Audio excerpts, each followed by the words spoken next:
My special guest today is Dr. Larry Malerba. He's a physician, an educator, an author of Green Medicine. I'm sure you've heard of that. He has his own website. He blogs for the Huffington Post, and he's been practicing for 25 years. Larry, it's good to see you again. Great to see you, Gary. And as usual, Larry has a lot to talk about, and he's going to teach me some things, I'm sure. That's why I'm here. I just wanted to start out with a quote that was put up for your book, which came out about a year ago, right from now, right? About a year and a half. And you can tell me if this has come true, how you measure this or not. Tom Cowan, who's an author of Fire in the Head, Shamanism and the Celtic Spirit, and Yearning for the Wind, Celtic Reflections on Nature and the Soul. This should remind us that Larry's a dual citizen also of the United States and Ireland. That's right. Okay. Here's the quote. Green medicine is a bold and comprehensive approach to harnessing one's life force to heal body, mind, and spirit, akin to the ancient wisdom teachings found in many cultures the world over. This book will create much needed change in the way we think about illness, medicine, and what it means to be truly healthy in the 21st century. You remember that quote? Yeah, that's a great one. Yeah, isn't that good? Tom's a great writer. So how do you feel about that as a prospectus for what your book is going to do? I mean, has it done that, or has it gotten you into the position of being able to change things in the 21st century? Sure, it's certainly given me a platform or a forum within which to present these ideas, and that's the nice thing about having written the book. It's given me other opportunities to write, for example, for Huffington Post and Natural News and some of these other blogs and my own website. And it's allowing me to get the word out, so to speak, about the new paradigm, the new medical paradigm, and comparing and contrasting it to the old medical paradigm, which is outdated and anachronistic from my perspective and from many people's perspective nowadays. Those who are into holism increasingly see the limitations of the old way and intuitively understand the new way, but can't quite put it into words. And it's my attempt, my goal is to put this into words so that it becomes more easily comprehensible, so that both physicians and patients alike can understand where the cutting edge of the 21st century is going in terms of medicine. And where is that? I mean, how is that happening? Can you see it happening? I mean, is there an influence that's, I'm sure it's pretty subtle, but we were talking before about how many doctors are actually practicing with homeopathic kinds of values, how many people are sort of fighting against the materialism and the black and white interpretation of modern medicine, how it's practiced. But there's also not a big revolution going on. I mean, it's not this big obvious thing, is there, or is there? Well, there is really, but it's just not within the mainstream, you know. So you have two worlds out there. You have the mainstream of medicine, where little bits and pieces of it creep in every once in a while, ever so slowly. The danger is that when it creeps into the mainstream, it tends to get framed in terms of mainstream medical concepts, and so it loses its meaning almost immediately. But there are many, many healers and practitioners of all stripes out there who understand these ideas that I've been writing about, and it's gaining in momentum and popularity, and there are many, many dissatisfied patients out there. Most people don't really understand the difference until they're confronted with a real live health problem. That's when the rubber hits the road, you know. It's like, now I have a real problem, now I go to the doctor, he prescribed me this particular medicine, it isn't quite doing what it purportedly is supposed to be doing, what it was advertised to do, and I'm not quite satisfied. So then people go and search, and lo and behold, they'll find there's a whole world out there of alternative people who have very creative ideas about how to approach health and illness.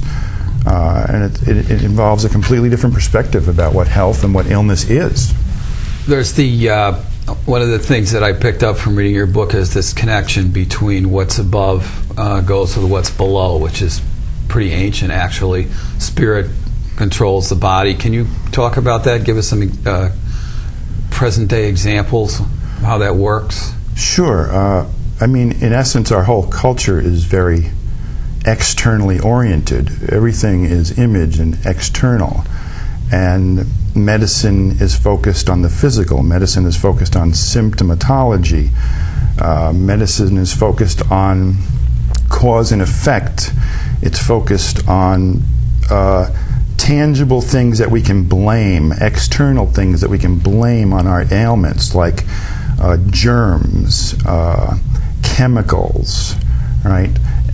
So it tries to find physical things that are the causes, right? And the alternative perspective is that it's a holistic phenomenon, right? There's a perfect example I can use that I've been recently dealing with, a patient that I have seen who, a teenage girl who came in who was having repeated episodes of vomiting. When it got so bad, it got to the point that she had to go to the ER and was in terrible pain. They did a big extensive workup and in the end didn't really give her an explanation, sent her home, and only after the fact discovered that a culture revealed that that there was H. pylori, right? And so that they wanted to pin the cause on this bug, H. pylori, and therefore obviously the solution is to treat the bug, kill the bug with an antibiotic, right? But from an alternative perspective, I sit down with this person and I sit there with the child and the parents and say, well, what's going on? When did this happen? Oh, this began back in January. Well, what happened back then? Oh, not much. Well, are you sure? Did anything happen? How about December, January? Anything going on in your life? Well, it turned out that one day I caught my boyfriend flirting with another girl.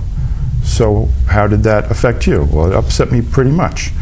What did you say anything? No, I didn't say anything to him. You didn't confront him about it? No, I didn't.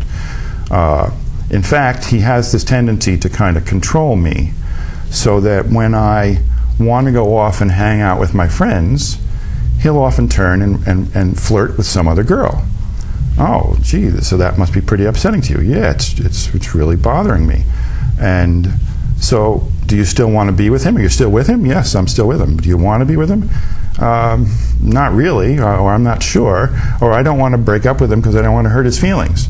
So here you have this incredible human story of real live experience that paints a picture of this poor girl in this bind where she feels, at least personally, that I'm damned if I do and I'm damned if I don't, right?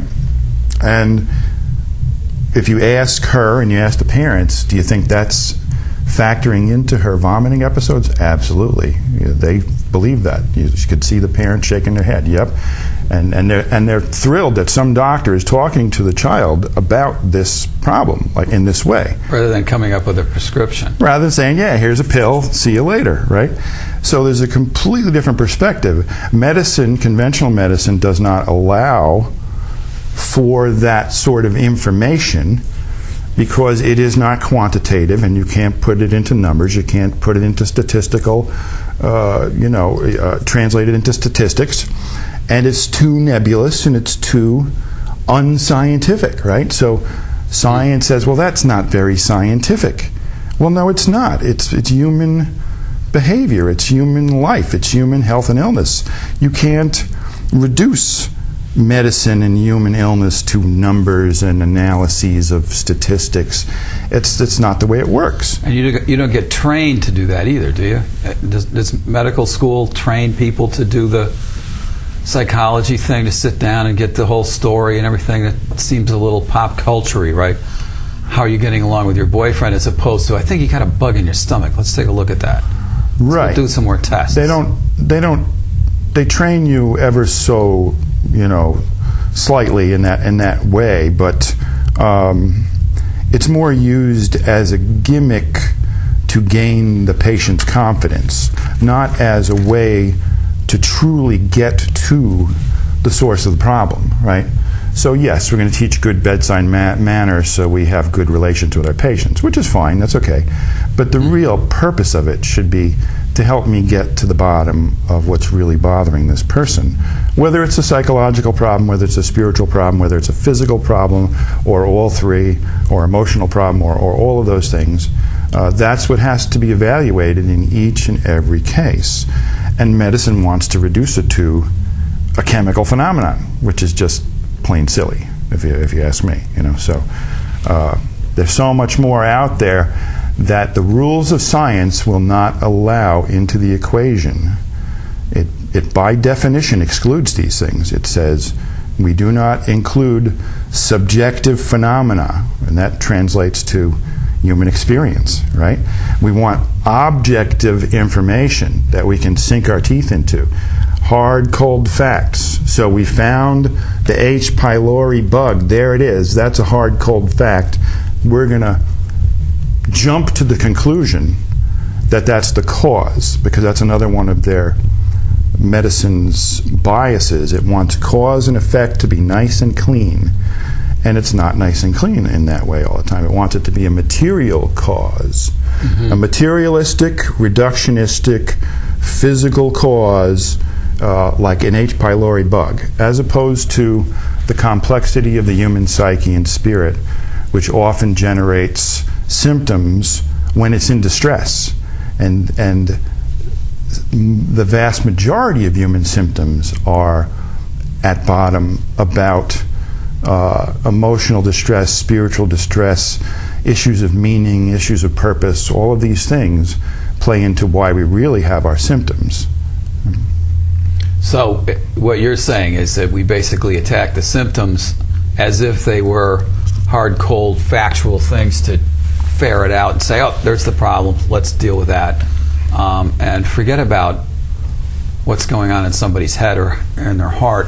I was wondering about you make some statements in the book about recovering the feminine, that what we've lost in the way we look at life and the way we look at each other, the way medicine treats people, is it's become very dominant in one regard and very undominant in another. That the whole feminine characteristic has been taken out.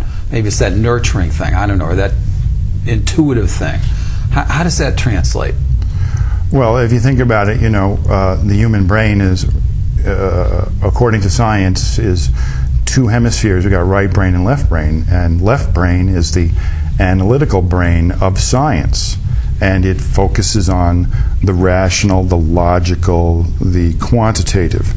And this is part of my message, that we've left out of the equation 50% of human experience, which is the experiential, the intuitive, the emotional, the spiritual, meaning, purpose, consciousness itself.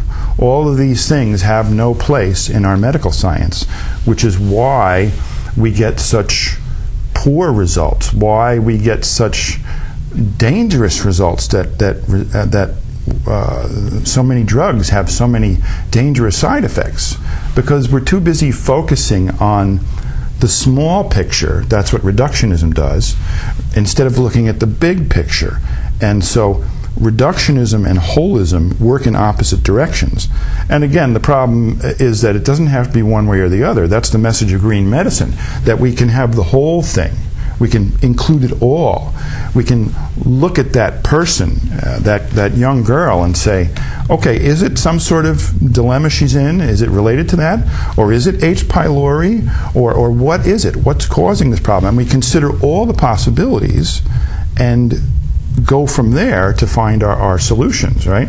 So we want to incorporate the feminine, which is right brain. The left brain is masculine, right? And it only makes sense that a patriarchal culture, a male-dominated civilization, is going to have a male-oriented way of looking at the world and a male-oriented medicine. And so that makes perfect sense.